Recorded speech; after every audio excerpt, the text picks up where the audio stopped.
So what I've asked you to do is to take this image, which has dimensions on it, and transfer it over into a scaled drawing, just for practice to put it onto a piece of paper and draw it scaled, but also for the purpose of estimation.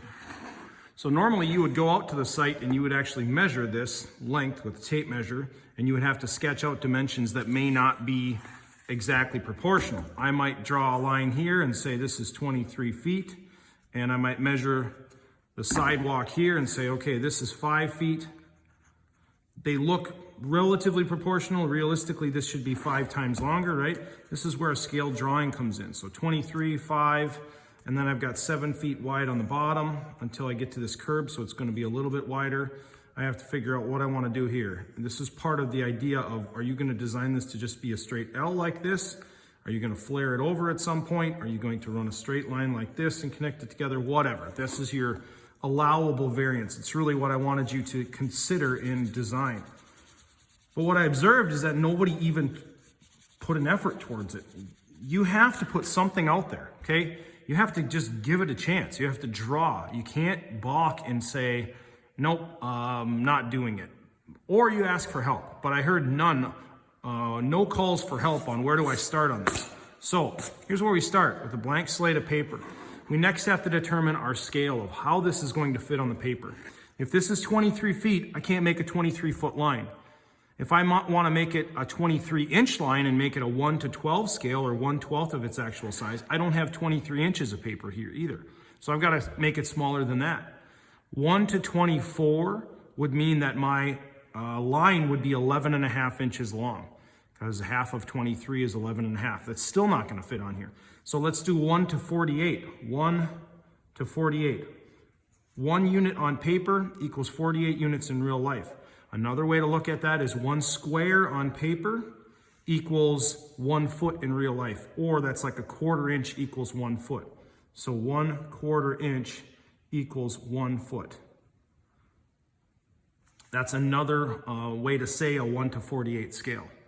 And if we do that math there, 0.25 is equal to 12. That's a 1:48 scale, right? So that's a hard thing for people to figure out. I understand that, but you got to start somewhere. So even if you would have sketched it disproportionately or just drew it on there, it would have been a place to start. So let's do our long number first. We know we have 23 boxes to go back, and we have to make it that far. And we're going to have 5 or 7 boxes to go over this way. I'm drawing on isometric paper to start. So I'm going to start here, bottom left corner, knowing I can fit 7 wide. This corner right here is going to be my bottom left corner right here. I'm going to go over 7 because I know I have to go over 7 feet to get to the curb. 1, 2, 3, 4, 5, 6, 7. I'm going to go back. 1 square would be 1 foot. In this case, I'm going to go back 18 inches, so that's 1.5 feet, so it would be technically 1.5 squares. 1 square is 12 inches, so I'm going to go back 1 square and then another 1/2 square. I need to connect this back, and this is where my design comes in. So let's go over on the other side and just do my 23 squares long here.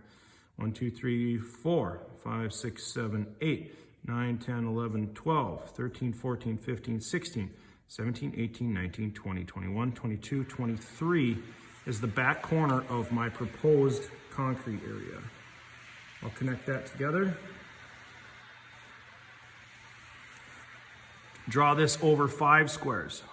1, 2, 3, 4, 5. 1, 2, 3, 4, 5. And here's where, what do I want this to look like? I'm going to do a little bit of a flare. 1, 2, 3, 4, 5, 6, 7, 8, 9, 10. 10 feet up. 1, 2, 3, 4, 5. This is going to get connected together and be square.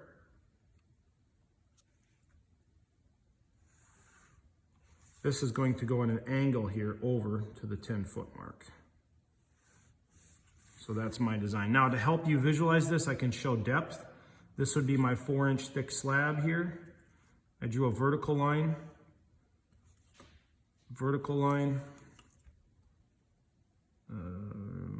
It should be vertical right here. Connect those together. This will get connected to a vertical line here. And a vertical line here to show depth of the concrete.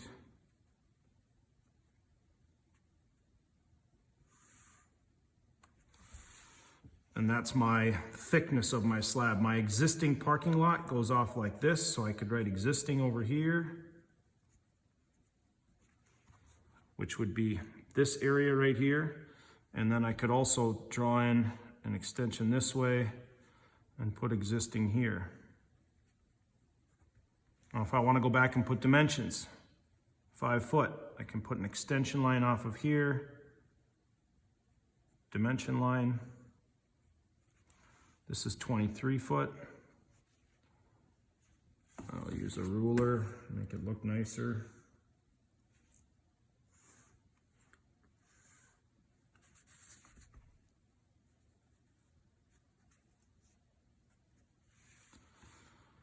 This is 7 feet up front here.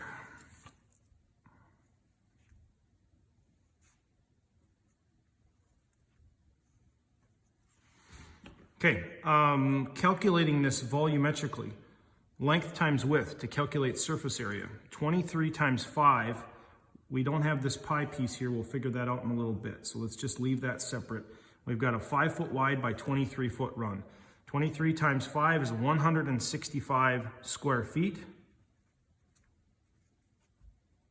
I have to add this pi piece in. I might as well just figure this as a solid pi piece. It's 2 feet over by 10 feet long. So 2 times 10 is 20. Because it's a triangle, I'm going to divide that in half and I would get another 10 square feet. And I've got to figure in a little bit of thickness for the curb. And I also have this extra up here, which is a small piece, which is basically 1 foot by 7, and it's half of that. So 1 foot here by 7 feet, but it's a triangle, so I'm going to divide that in half. It'd be 3.5 feet. And the thickness or depth of that, this curb is actually going to be raised up. It's going to be a little bit deeper, so it'll probably look like this on the front. Curbing is typically 10 inches. No, it's 6 inches on the face. This goes back, and then it's actually going to bump up and be a flare. Now, I wouldn't expect you to get all of this detail. Something like that. It's 10 inches on the back side. And then it's going to drop back down to this curb here. So anyway, I have to figure a little extra for that. If I add these up, 175, 178.5. Now I use my concrete calculator to figure this out. The simple math when you have a 4-inch thick slab is you divide by 80. And 80 goes in there 2 times with a remainder of 18. So it's going to be about 2.2 cubic yards. Okay, and this is where we get into, all right, well, what does that mean and how much does it cost? The reality is ordering 2 yards, anything less than 4 cubic yards on a concrete truck, you get charged a small load charge because they don't want to bring out barely any. And this is not a big job in the world of concrete. That being said, right now, if we give you a rate of, I think we put that in there. No, we just said cost of your work for $5 per square foot. So we take 178.5 times $5. 178.5, that's our feet squared, times $5 per square foot, per foot squared, is going to be, I don't have my phone anywhere, just under $1,000, probably somewhere around 920 bucks. Yeah, it's up there. Recording. Let's go calculator. There we go. 178.5 times, oh, that didn't exactly work. Now we're really getting specific here. 178.5 times $5 per square foot, $892.50, not 918. So $892.50. Okay, The reality is this concrete at 2.2 yards, plus I have to order for this. I'm probably gonna order a minimum of 2.75 yards because you lose a quarter yard in the truck and because we need a little bit extra in case we under-calculate. So 2.75 times $125 per yard, that's $343, plus a small load charge of $120, $463.75. So the cost of concrete, $463.75. That's what the district's gonna pay to patch this in, most likely, okay? Plus taxes, there's a washout fee, there's usually some additional fees, so probably 500 bucks. If you were to bid this work, you're only gonna make $392, which is more than nothing, but it's not a lot. Small jobs there's not a lot of profit. You make money on volume. Do larger surface areas, make a lot more money. This is what I wanted you ultimately to get to. I understand that you wouldn't be able to do all this at a first attempt, but to sketch this proportionally is at least a start, or just to draw something, to put something down on paper and post it and say, look, this is my best effort. That was a minimum expectation. So one more time here, this would be a top view of the slab, and I'm gonna draw it like this because it fits on the paper better. Bottom left-hand corner, this would be existing right here. If you flip to a new page and want to practice this, 23 squares up, and these are 1/4 inch squares so I can measure them. 24 squares would be 6 inches. I'm cutting an inch here, so I'm going to go to 7 and come back 1. That's my connector right there. Same scale that I'm using, just on orthographic grid paper instead of isometric paper. 7 across the front here. 1, 2, 3, 4, 5, 6, 7. 1.5 back because I'm 18 inches back from my curb. 5 over here, 1, 2, 3, 4, 5. This is existing. Little apron here that goes to the shop door. It's actually like 2 separate pieces of concrete or something goofy. And then we connect this together. And I went 10 feet up. 1, 2, 3, 4, 5, 6, 7, 8, 9, 10.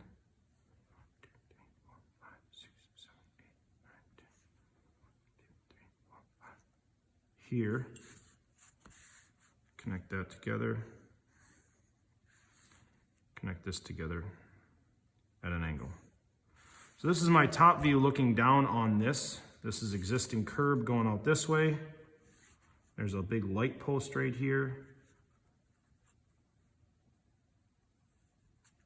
Something like that. The light post is actually back away from the curb.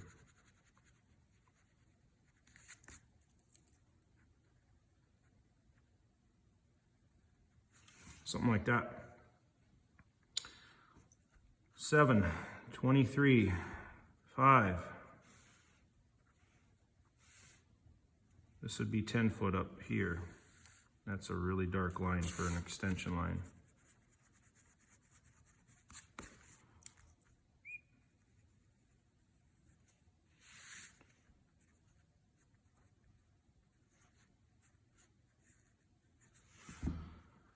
Okay, once we have this drawn and estimated, we can, and a number to throw at it, we get a green light to do it, which we have, then we can start forming it.